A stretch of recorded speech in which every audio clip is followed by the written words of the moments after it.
நம்முடைய இனத்தினுடைய அடையாளத்தை தைரியமாக தீர்க்கமாக வெட்ட வெளியில அதை நாம் வெளிப்படுத்த வேண்டிய கட்டாயம் இருக்கு. யாருக்கும் நாம் எதிரி கிடையாது. இரண்டே நாடுகள்ல மட்டும் பெரும்பான்மையாக இருந்தாலும் கூட நம்ம யாருக்கும் எதிரி இல்லைங்க. அதை தைரியமா நீங்க காட்டுங்க. நேத்து திருப்பரங்குன்றத்தில் அரசியல்வாதி ஒருத்தர் வர்றார், இன்னைக்கு எம்பியா இருக்கார், ஒரு முக்கிய கட்சியினுடைய தலைவர், கோவில்ல சாமி கும்பிட்டு வர்றார். 4 நாட்களுக்கு முன்பு ஒரு அம்மா செல்ஃபி கேட்கிறாங்க.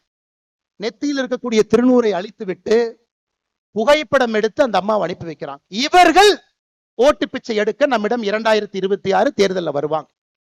அன்னைக்கு கோயிலுக்கு போவாங்க, அன்னைக்கு நம்மை பற்றி நன்றாக சொல்லுவாங்க. அதை எல்லாம் நம்ம உணர்ந்துக்கணும். இந்துக்கள் நன்றாக உணர்ந்து கொள்ள வேண்டும், நாம் யாருக்கும் எதிரி இல்லை. நம்மை எதிரியாக நினைப்பவர்களுக்கு நாம் எதிரி என்பதிலே மிக மிக மிக தெளிவாக இருக்க வேண்டும் அன்பு சொந்தங்களே. அது மட்டும் இல்லாம இன்னைக்கு பாருங்க, உலகத்தில் இருக்கக்கூடிய எத்தனையோ நகரங்கள் அழிந்து கொண்டிருக்கிறது. டெட்ராய்ட் ஒரு காலத்துல உலகத்தில் இருக்கக்கூடிய ஆட்டோமொபைல் அங்கிருந்தாங்க வந்துச்சு. 10 ஆண்டுகள் அமெரிக்காவில் டெட்ராய்டினுடைய மக்கள் தொகை மட்டுமே 25 விழுக்காடு குறைஞ்சிருக்கு.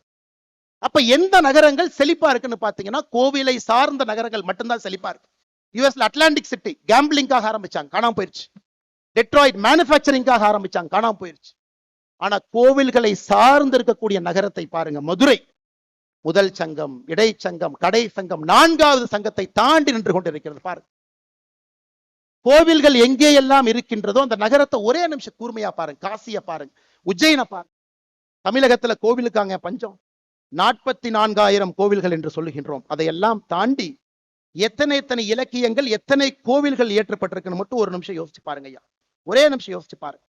திருப்புகழ் பாடல் பெற்ற தலங்கள் 120 ஐயா. தேவார பாடல் பெற்ற ஸ்தலங்கள் 274 சிவாலயங்கள். மங்கள சாசனம் பெற்ற 108 திவ்ய தேசங்கள், 33 சக்தி பீடங்கள். எல்லா நகரமுமே ஒரு கோவிலை சார்ந்திருக்கின்ற காரணத்தினால் அந்த நகரத்துக்கு அழிவு இல்லை.